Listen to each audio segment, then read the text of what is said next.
tent को उसने पटक दिया भगवान ने, और आज उन्होंने टेंट लगा दिए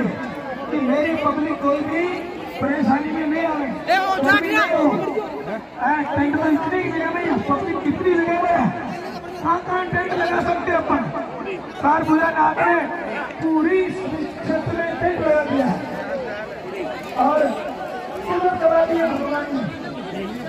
ताकि भक्तों का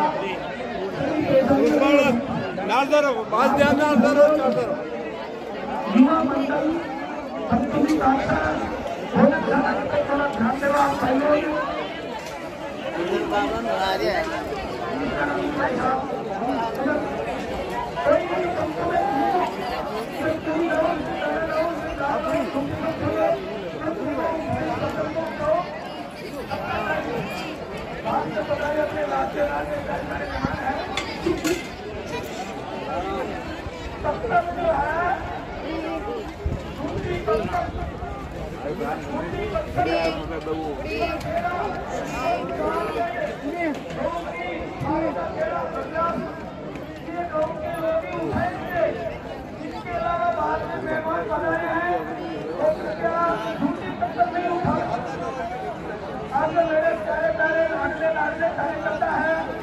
तैयार है को उठाने के लिए,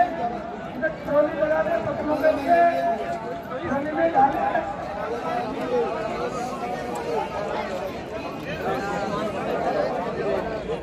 श्रीमान अकोला यहाँ पंचायत के सरपंच साहब माननीय सिद्धि भाई साहब पर थोड़ी समय को उठा के प्रयास करते हुए हमारे माननीय है माननीय